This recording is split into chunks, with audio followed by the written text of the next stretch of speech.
Oi, antes da gente iniciar com a criação das famílias paramétricas, que é o principal objetivo desse curso, é importante que a gente esclareça alguns conceitos básicos sobre a organização do Revit.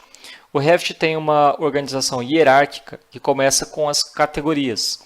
Então, quando a gente vem aqui em gerenciar estilos de objeto, nós temos listadas aqui todas as categorias de modelo e as categorias de anotação. Então, os objetos eles são obrigatoriamente criados dentro de uma categoria específica. Não é possível criar, por exemplo, uma parede dentro da categoria piso ou o contrário. E também não é possível criar novas categorias, mas é possível criar novas subcategorias.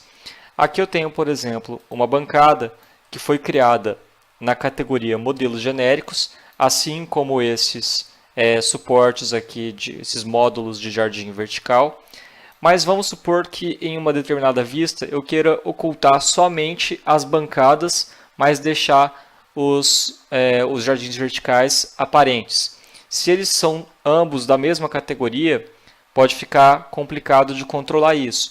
Para isso eu posso criar subcategorias.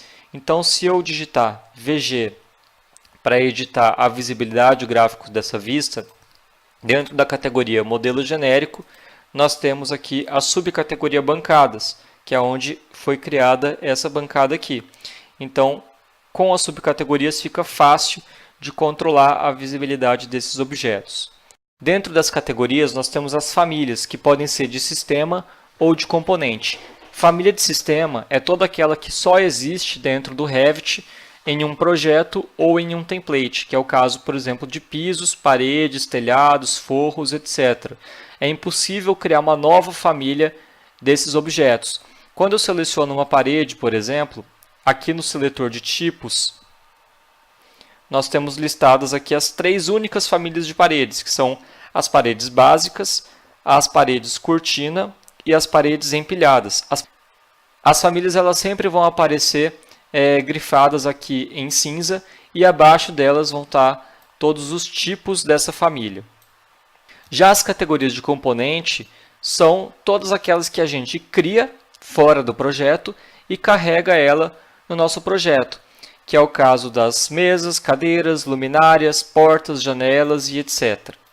Dentro dessas famílias é possível inserir parâmetros e a partir da variação desses parâmetros nós podemos criar novos tipos de famílias. Então aqui, por exemplo, eu tenho uma família de porta, porta de correr de sobrepor. Então a família dessa porta é porta de correr com trilho.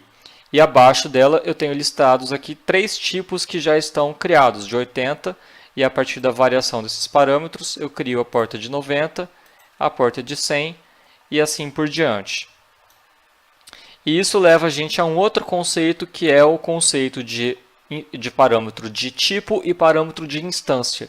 Sempre que eu clicar aqui em editar tipo e modificar algum parâmetro que esteja listado aqui, eu estou modificando um parâmetro de tipo e estou afetando todos os objetos desse mesmo tipo. Então aqui, por exemplo, se eu tiver duas portas do mesmo tipo, que é 80 por 2,10, e modificar um parâmetro aqui de 80 para 50, eu vou afetar todos os objetos desse mesmo tipo. Agora, sempre que eu modificar um parâmetro que esteja aqui na barra de propriedades, eu estou modificando um parâmetro de instância e só vou afetar aqueles objetos que estiverem selecionados. Por exemplo, aqui eu posso selecionar duas luminárias dessas e as duas são do mesmo tipo, mas a partir da variação de um parâmetro de instância, que é esse h de altura, eu modifiquei o comprimento desses pendentes sem necessariamente ter que clicar em editar tipo e criar um novo tipo de pendente. Afinal, quando eu for comprar na loja, eu vou comprar dois pendentes iguais e vou regular na obra o comprimento desses pendentes. Então, resumindo, cada objeto no Revit é uma instância que pertence a um tipo, que pertence a uma família, que pode pertencer a uma subcategoria e pertence também a uma categoria.